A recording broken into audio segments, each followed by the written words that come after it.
And greetings, everybody. Thanks again for coming.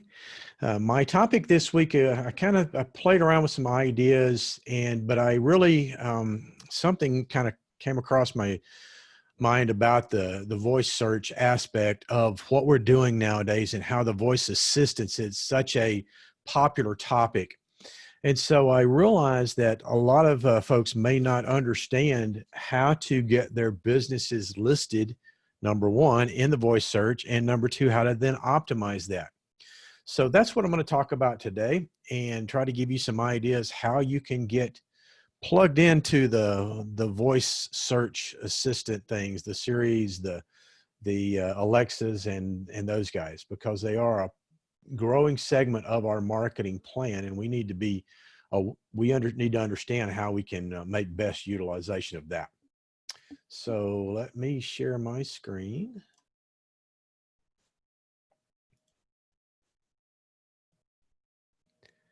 And we will get started here. Okay, so optimizing your business for voice search. As we talked about, it is becoming such a popular thing. We all know how to ask Siri or ask Alexa how to do something for us, but we're beginning to utilize that as well for local businesses, to search for a local business. So, you know, it's easy to say, hey, Alexa, find a plumber near me, find a printer near me, find something like that. So when you have all of those, when you're able to ask that, we get spoiled to the fact that it finds that information and shares that with us right back on an instant basis. We don't have to worry about typing anything or going to our computer. So it's really spoiling us to the fact that we can get answers without having to do anything but open our mouth. So with Alexa, for example, there's over 1 billion searches per month, and this was in 2018. So that number obviously has grown significantly in the past 2 years. 41% of adults use voice search daily. And as a result, again, these numbers are probably a year old. So that number is continuing to grow. So we're seeing people actively engaging in voice search capacity. By 2020, that's this year, by the way, so 30% of internet browsing will be done without a screen. I haven't seen any update to that number yet, but again, we're browsing without having to look at our computer. 58% have used voice search to find local business information in the last year. We're looking for local business information just like we would on our desktop. 46% of U.S. users look for local businesses daily. 27% visit a website after doing a voice search, and 76% of smart home speaker users conduct local searches at least once a day or once a week. 53% do it daily. So we're seeing this trend is not going away. 62% of smart speaker owners have made a purchase using their device. So we buy from our smartphone. I think we've already got that. We've already talked about these. So these stats are the ones we had earlier. They were already duplicated on that slide, but that gives us some really serious statistics on why we need to be giving this some serious thought. When you look at the statistics for voice search, via smartphone, it's 56%. Desktop is 28%. Tablet 26%, and then the smart speaker drops down to 18%. So we're still, the majority of our voice searches are coming from the Siris and the Bixby's on Google and hey Google, that type of thing. That's where the majority of that's coming from. But yet the smart speaker market is still growing at a tremendous rate. And at some point it's going to overtake these, or at least be up in the range of where the smartphone usage is. A breakdown of how the most popular Apple Apple and Google Assistant are pretty much neck and neck at 36% of usage, with Alexa being 25%. Now that number is taking into account phone and smart speaker. When you pull just the smart speaker aspect out, Alexa's at 70%, or I believe it's 70%. It's on the next slide. So, and then Microsoft Cortana, that's built into all Windows applications, so it is there. And Apple's really, Microsoft is really pushing that. I know we just got a new computer and installing the application, or installing Windows 10. It's like, hey, let me help you. I can help you with this. Let me answer your questions. Let me do whatever. So they're really pushing the Cortana aspect of search. But what happens when someone asks Alexa or Siri or Google? What happens when someone asks questions about your local businesses? How will your business services fill the need? So are you going to be one of the ones that say, hey, find me a business near here? That's really what we need to be looking at, is how do we get in there so that we're in that list that the voice search devices can access. And then for your website, is it going to meet the voice search criteria? So there are very specific things that they're going to be really looking at, and I'll give you a few of those in a few minutes. But let's first talk about, how do you get listed in each of the platforms? So with Siri, you start by going to the Apple Maps Connect. And that is, I believe it's mapsconnect.apple.com. If you have an Apple ID, then you would enter that. If not, create one. It's no big deal. It just takes a couple of minutes. But you log in with your Apple ID, and then at that point, it will let you fill out all of your profile data. Claim your business if they find it. If they don't find it, you can enter the information and create your profile. So either claim what's there, if it is there. If it's not, plug in that information. Once you plug it in, they're limited in what data that they use. You put in, I was able to put in my my business information, contact information, address, phone, some social media sites. It does not does not have a place for photos. It doesn't do a cover photo or anything like Google My Business will do, but it does give you, it does have that information there, at least a beginning of that information. But Apple gets its reviews and its photos from Yelp. And that's alarming, because I am not a Yelp fan, but I still have a profile at Yelp. And you're going to see that you're going to have one. Now, granted, as soon as you create a profile on Yelp, they're going to call you and try to sell you and pitch you there. Well, if you buy our package, then your competitors don't show up on your page and all that.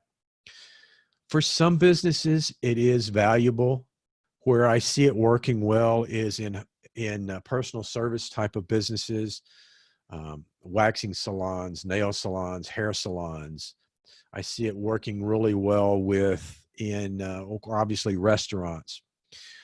But for my business, I see very little. I looked for realtors the other day on Yelp, found very little. There were realtors listed, but very minimal presence. And so, the avid Yelpers that are writing reviews are gearing toward the personal service type of industry, the restaurants and personal services.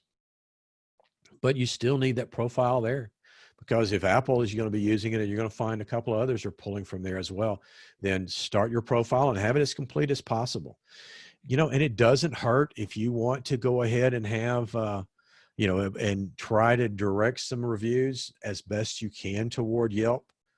Put that on your website, make it where people can have an option. If they are Yelpers, they can review you on Yelp. The problem with Yelp for me is the fact that they're almost extortionists. If somebody doesn't put in, if somebody that writes a review doesn't use Yelp a lot, then that review doesn't get listed.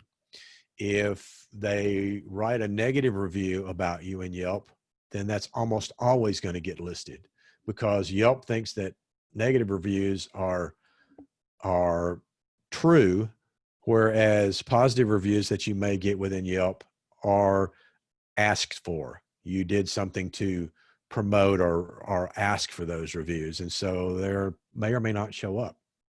Very frustrating. Very. I just, again, I feel like they're extortionists, but by the same token, you have to play the game. So fill out a complete Yelp profile. The Siri has 36% of the market share. We talked about that already. Here's what my Yelp profile looks like. So it's pretty complete. I've got my title, my contact information here. I've got my a full specialties and a full sense of what I do. So I have a complete review in there. You can add photos. So you want to try to get photos in there of work that you've done, of anything that you can. Make sure you get photos in there, because those will help, again, get you listed in some of the other sites. So that's one of the things. So you go to biz.yelp.com. That's where you will create your profile. And that's where to start, really, for most everything. Google Assistant, that's the next aspect of where you want to get listed, because, again, this has about 36% of the search as well. What happens with Google Assistant and where does it get its information? Well, that's pretty easy. That's coming from the Google My Business listing. And we've already talked about that on previous webinars, and most of you, I think, have seen that. And most of you have your Google My Business page, but that's where that data is going to come from. So you want to make sure that you have a Google My Business page, that you optimize it, that you have a complete list of services that you offer, that you do a complete bio about who you are, what you do, have photos in there. Make sure that you optimize it as completely as possible. And if you're using that to write posts, which you should be, then that, again, helps you get listed. So having Google My Business completed profile is a key piece to showing up when somebody asks, "Hey Google, how do I something or other?" And again, 36% of the market share. Amazon Alexa, again, that's got 70% of the market share for smart speakers, 25% for all devices, which is still significant.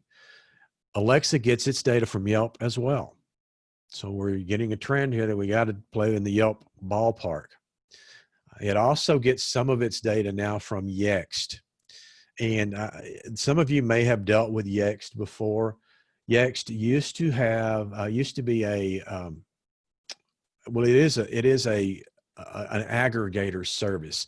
And what happens with Yext is it lets you put your data into numerous directories and local directories, city search, local search. Yahoo is tied to Yext, so you can't update anything profile-wise in Yahoo without going through Yext, and it is a paid service. Last check, it was $10, $15 a month. It may have changed. I haven't looked lately, but it is a paid service, and it's frustrating because if you have, let's say for my case, for example, I built profiles in tons of different directories, and then I move or I change something or change a website, I can't update those directories. The only place to update those is through Yext. So again, and you also, if you ever get the phone call, which I've gotten several of, that say, would you, we can get you in the voice search, and we can get you tied into Alexa and then into voice search. That is what they're trying to do, is sell you a Yext service. So don't fall for the trick, because you're going to pay somebody for something that you can do yourself if you want to. You're going to pay them more because they're banking on the fact that you don't know that it's a simple Yext subscription and anybody can set that up. So again, that's something we have to think about. And in the future, we may have to end up going to Yext to help get data showing up in these different directories. So there's the stat: 70% market share for smart speakers, but 25% overall smartphones and gaming and computer and everything. Cortana, I talked about Cortana. Um, it uses Bing Places, so which is equivalent to the Google My Business places or pages. So I would strongly recommend you go to Bing Places, claim your listing there. Again, pretty much the same process as Google My Business. In fact, at one point they had it where if you had Google My Business, you could actually import the data into Bing Places. I'm not sure that still does that. I haven't, again, mine's been up for a while, but it's Bing. So, Microsoft users that may be using Edge, which is the default search in Microsoft, and they don't know to change, or they decide not to change to either Chrome or Firefox, and they continue to use Edge, they're going to use Bing as a default search engine. So that's why you want to have your data there as well. And it's bingplaces.com.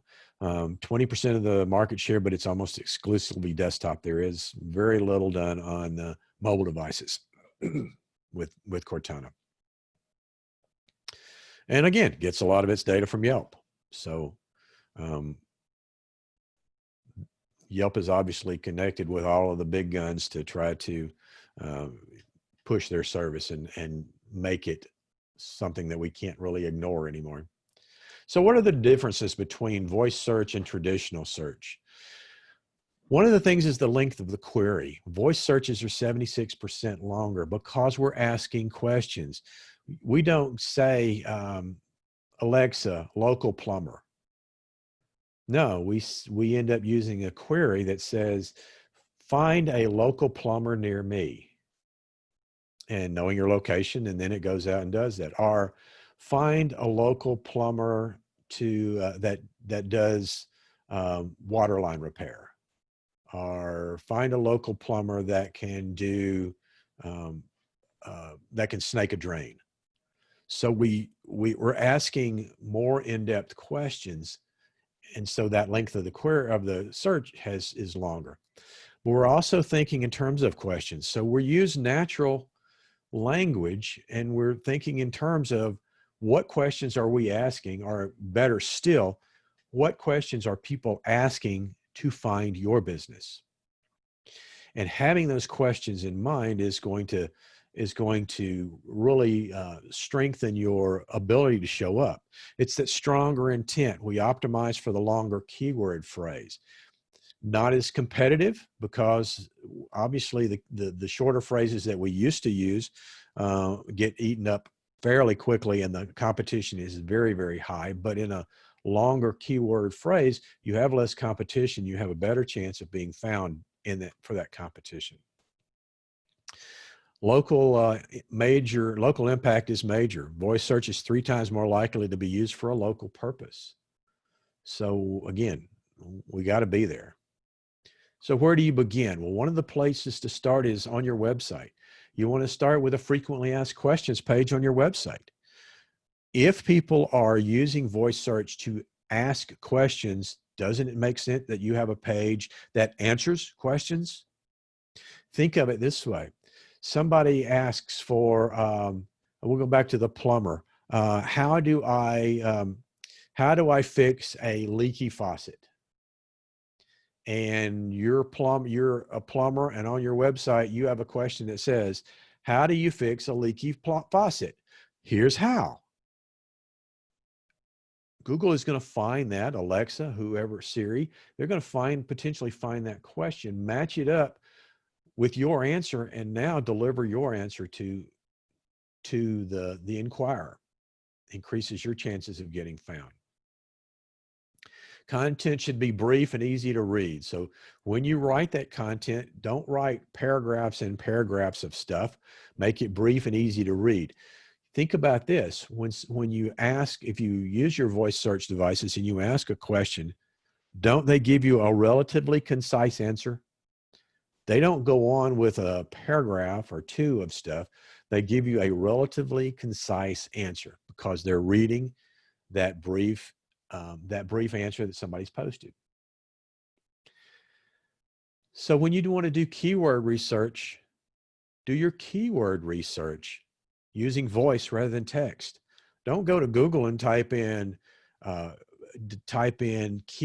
that you think might be useful for your business.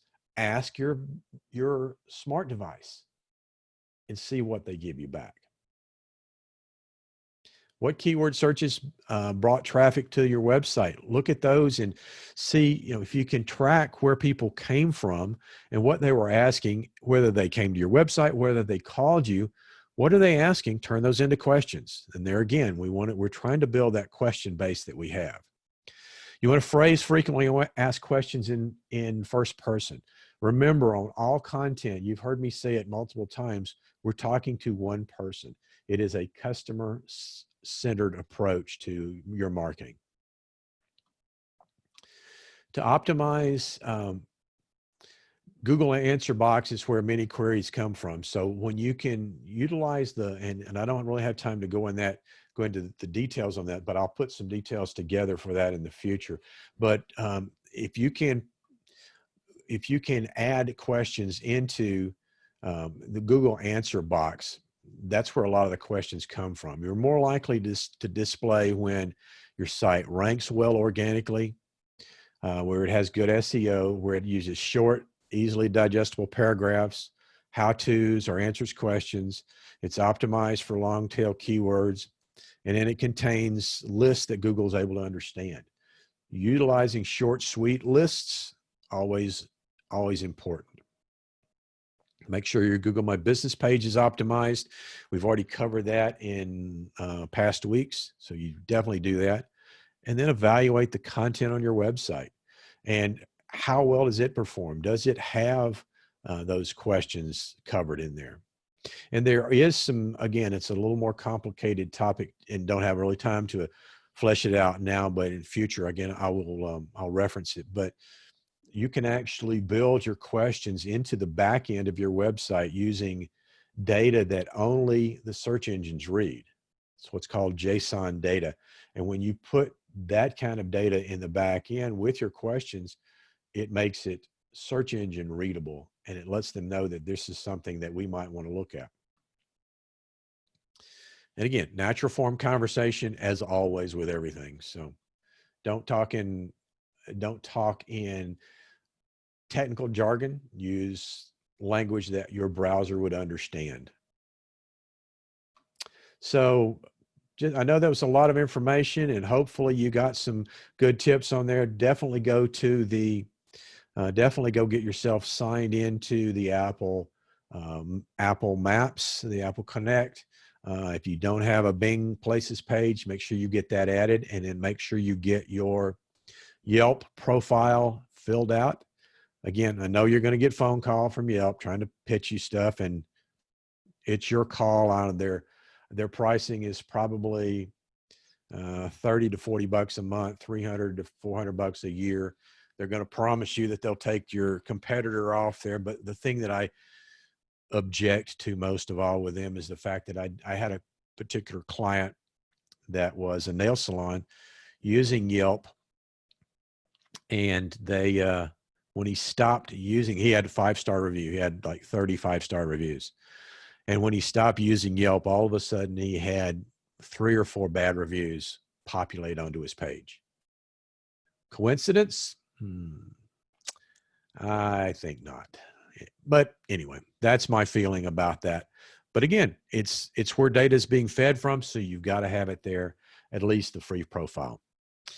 Hope that helped you. If you guys have any questions, feel free to reach out. Let me know. Pop any questions in the chat box or in the Q&A box. I can answer those for you. I am working on a new program that I will be coming out with probably within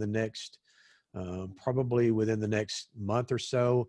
It's going to be a 90-day a 90-day marketing plan. What I'm going to do is put together on a weekly basis topical information that you need to have in your marketing plan. And we're going to do that through an implementation type of approach. So it's going to be, here's the Google My Business optimization. This is where you need to start. And here's how you do this. And let's make sure you've got that done. Show me that you've got it done. If you have problems or questions, I can get back to you and help you work through those. But I want to make sure that rather than give you a lot of data and say, good luck, go fly, hope you can get this done, little birdie. No, I want to walk you through the implementation and make sure you get that in place and working for you, so that within a 90-day period, you should have a fully functioning rock and roll marketing plan that will help your business. We have to look at what's going to happen if this pandemic reoccurs or worsens. How are we going to survive as business people? So we've got to take action, and we've got to really revamp our businesses to be able to survive during crisis times. And so that's really what we're going to try to work on. Hope you guys got some good information out of that. And as always, thanks for coming. If you have any questions, let me know. And if not, I will hopefully see you guys next week. New topic and new information. So stay safe. See you then.